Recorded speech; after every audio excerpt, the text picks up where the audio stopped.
Hello साथियों, मैं सरता सर स्वागत है आप सभी का बहुत बहुत हमारे यूट्यूब चैनल पर।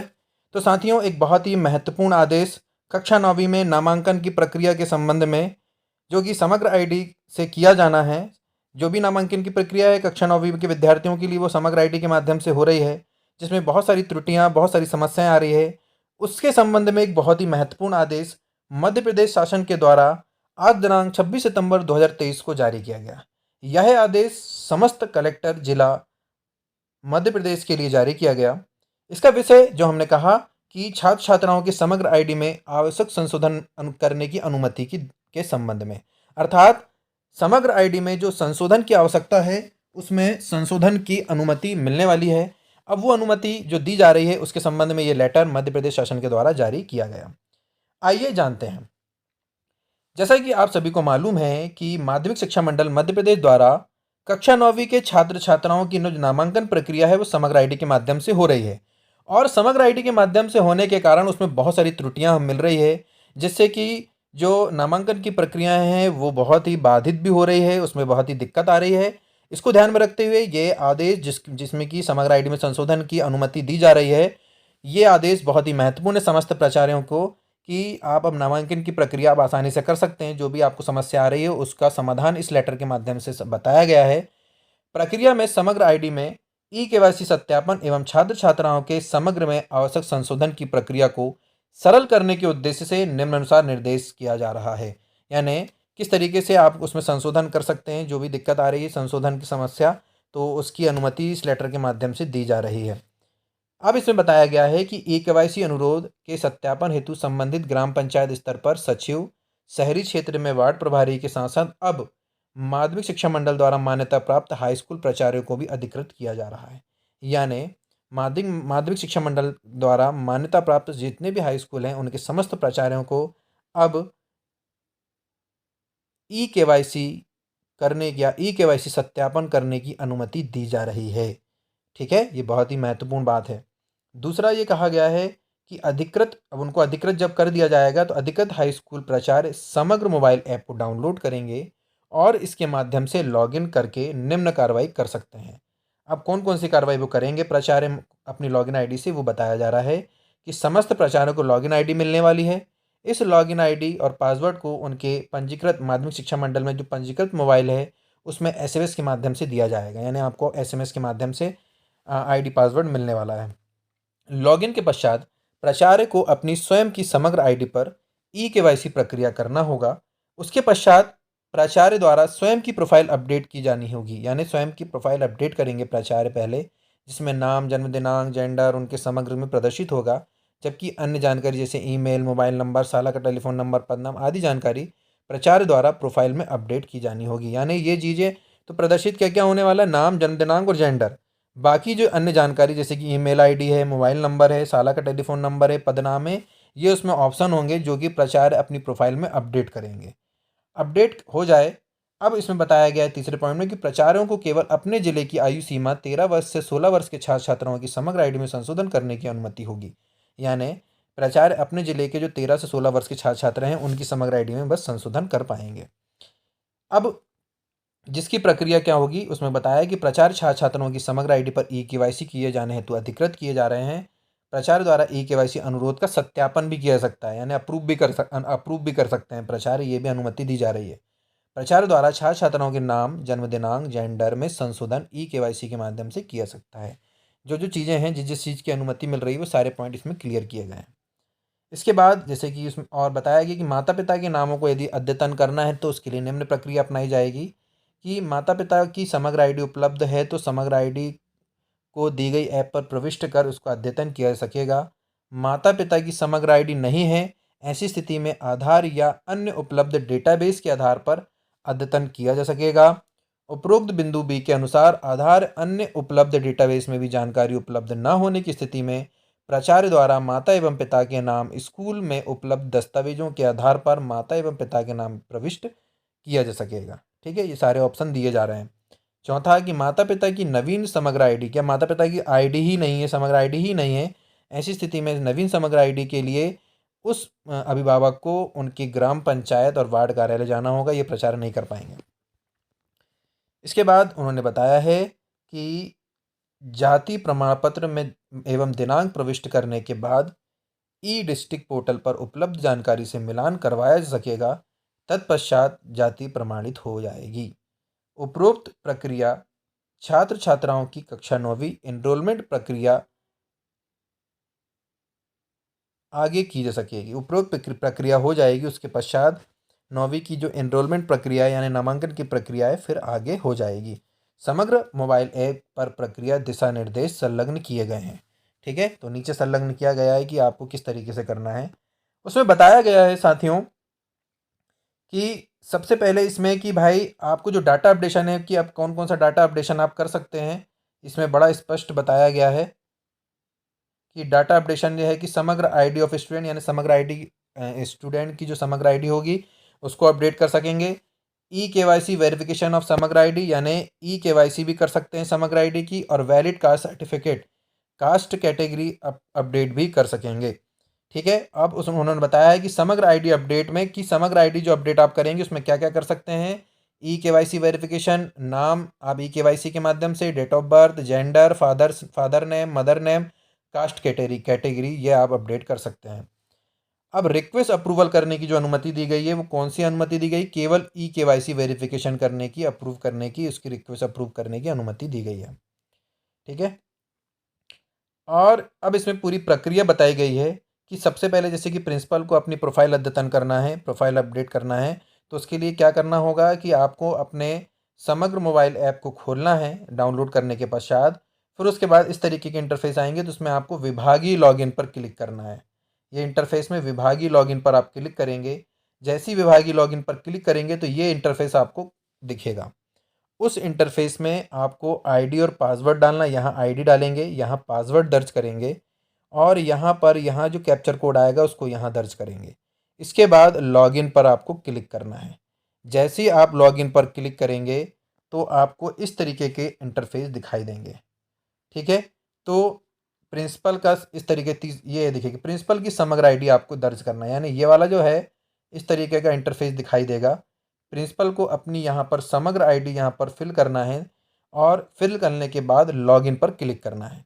जैसे ही लॉगिन पर क्लिक करेंगे तो इस तरीके का इंटरफेस दिखाई देगा जो साइड में दिखाई दे रहा है स्क्रीन में। ठीक है, अब इसमें सारी जानकारी, प्रथम नाम, अंतिम नाम, पिता का नाम आप पढ़ के सारी जानकारी को फिल करेंगे। सारी जानकारी को फिल करने के बाद इसको सबमिट कर देंगे। ठीक है, ये हो जाएगा। जैसे ही आपकी प्रिंसिपल की जो आईडी है वो अद्यतन हो जाएगी, उसके पश्चात विद्यार्थी की ई केवाईसी आपको कैसे करना है, तो आपको फिर से क्या करना है, समग्र पोर्टल पर जाना है, स्कूल डैशबोर्ड पर क्लिक करना है। स्कूल डैशबोर्ड पर क्लिक करने के पश्चात विद्यार्थी का ई केवाईसी आपको करना है।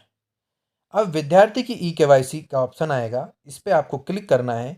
जैसे ही आप क्लिक करेंगे तो ये साइड में जो दिखाई दे रहा है ये वाला इंटरफेस आपको दिखाई देगा आपके मोबाइल में। फिर आपको यहाँ पर विद्यार्थी की समग्र आईडी डालना है, और यहाँ पर जो कैप्चर आएगा वो कैप्चर कोड को यहाँ फिल करना है। और जैसे ही आप कैप्चर कोड जैसे ही यहाँ पर फिल कर देंगे तो फिर आपको ये सबमिट करें पर ऑप्शन आएगा, तो इस पर क्लिक करना है। जैसे ही सबमिट करें के ऑप्शन पर आप क्लिक करेंगे तो इस तरीके का इंटरफेस आपको दिखाई देगा कि आधार नंबर या वर्चुअल आईडी दर्ज करें। अब आपको यहाँ पर या तो आधार नंबर दर्ज करना है या तो वर्चुअल आईडी दर्ज करना है। तो हम आधार नंबर दर्ज करेंगे क्योंकि ये ज़्यादा आसान है। तो यहाँ पर आपको विद्यार्थी का आधार नंबर डालना है। आधार नंबर डालने के बाद आपको इस पर ओटीपी जनरेट करने के लिए ओटीपी जनरेट करें पर आपको क्या करना है, सत्यापन करने के लिए यहाँ पर क्लिक करना है।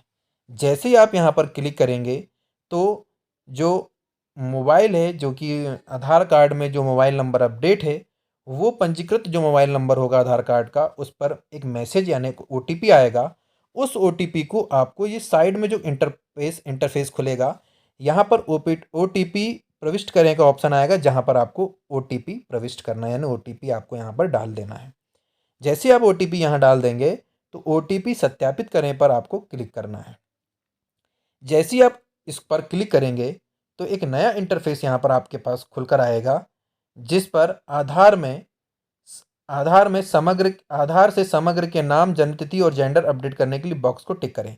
तो आधार से हम जिन चीज़ों को अपडेट कर रहे हैं उसके लिए आपको पहला वाला बॉक्स को क्लिक कर देना है, पहले वाले बॉक्स को क्लिक कर देना है। ठीक है, कोई दिक्कत? जैसे हम इसको क्लिक करेंगे तो आधार से मिली जानकारी से ई केवाईसी का अनुरोध दर्ज करें, यानी फिर उसके बाद आपको ये स्थानीय निकाय से हमको अनुरोध भेजा गया है पर आपको दर्ज कर देना है। ठीक है, इसके बाद जैसे ही आप ये कर देंगे तो करने के पश्चात अब विद्यार्थी की ई केवाईसी का अनुरोध जो भेजा गया है उसका सत्यापन भी आप खुद करेंगे, यानी प्रिंसिपल अपने आईडी पासवर्ड से खुद कर सकता है। उसके लिए समग्र पोर्टल पर जैसे ही जाएंगे तो समग्र पोर्टल पर विद्यार्थी की ई केवाईसी करें, ये इस तरीके का ऑप्शन आएगा। यहाँ पर विद्यार्थी की ई केवाईसी करें पर आप क्लिक करेंगे। जैसे क्लिक करेंगे तो इस तरीके का आपको इंटरफेस मिलेगा। इंटरफेस मिलेगा तो यहाँ पर विद्यार्थी की समग्र आईडी आपको दर्ज करना है, कैप्चर कोड डालना है और जानकारी देखें पर क्लिक करना है। जैसे ही आप यहाँ पर क्लिक करेंगे तो एक नया इंटरफेस खुल के आएगा जिस पर यहाँ पर जानकारी उस बच्चे की दिखाई देगी। ठीक है, जानकारी दिखाई देगी। अब आपको जानकारी देखने के बाद रिक्वेस्ट अप्रूव करना है या रिजेक्ट करना है। यदि अप्रूव करना है, जानकारी सही दिख रही है तो आप उसको अप्रूव कर देंगे, तो आप उसमें अप्रूव करें पर क्लिक करें, क्योंकि हम तो उसको अप्रूव करना है, जानकारी अपडेट हो गई करके, तो अप्रूव करें पर आप क्लिक करेंगे। जैसे हम अप्रूव करें पर क्लिक करेंगे तो उसकी जानकारी उस पर अपडेट हो जाएगी। अब मान लीजिए विद्यार्थी की जाति अद्यतन करना है तो फिर से आप समग्र आईडी ऐप पर जाएंगे और विद्यार्थी का उसमें ये ऑप्शन आएगा तो विद्यार्थी का विवरण अपडेट करें पर आप क्लिक करेंगे।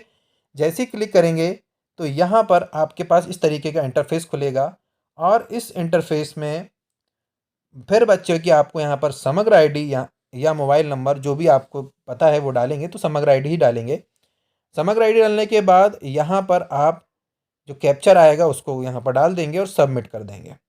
जैसे ही सबमिट करेंगे तो आपके पास एक नया इंटरफेस आएगा ओटीपी के लिए। तो जो ओटीपी आपके मोबाइल में आएगा उस ओटीपी को यहाँ पर प्रविष्ट करना है और फिर सदस्य विवरण प्राप्त करें पर आपको क्लिक करना है। जैसे ही आप इसको क्लिक करेंगे तो ये इंटरफेस आपको दिखाई देगा, ये वाला। ठीक है, तो ये इंटरफेस जैसे ही आएगा तो आप यहाँ पर सारी चीज़ें देख लेंगे। अब इसके बाद आपको इसमें जानकारी अपडेट करना है चूँकि, तो जानकारी अपडेट करें पर क्लिक करेंगे। जैसे हम जानकारी अपडेट करें पर क्लिक करेंगे तो यहाँ पर इस तरीके का इंटरफेस खुल जाएगा। क्योंकि हमको यहाँ पर जो भी चीज़ें अपडेट करना है वो हम कर सकते हैं। अब हमको लेकिन हम जाति अपडेट करना है तो हम मूल निवासी प्रमाण पत्र अपडेट करें पर हम क्लिक करेंगे। यदि हमको मूल निवासी हमको यहाँ पर क्लिक करना है। इसके बाद जैसे ही हम यहाँ पर क्लिक करेंगे तो साइड में जो दिख रहा है इस तरीके का इंटरफेस आएगा। ठीक है, इंटरफेस आने के बाद ये वाला इंटरफेस आएगा। अब यहाँ पर आपको जाति प्रमाण पत्र क्रमांक भरना है। जाति प्रमाण पत्र यानी आरएस नंबर जो होता है वो आपको भरना है। जाति प्रमाण पत्र जारी करने की यहाँ पर डेट आपको भरना है। फिर यहाँ पर कैप्चर कोड भरना है और जानकारी संग्रहित करें पर क्लिक करना है। जैसे हम ये क्लिक करते हैं तो जैसे हम यहाँ पर क्लिक करेंगे जानकारी संग्रहित करें पर, तो यहाँ पर जानकारी संग्रहित हो जाएगी। जो भी अपडेट करना है उसके बाद जानकारी आपकी अपडेट हो जाएगी। इसके बाद यदि विद्यार्थी के माता या पिता का नाम आपको अद्यतन करना है तो उसकी प्रक्रिया भी बताई गई है कि आप वहाँ पर जाएंगे।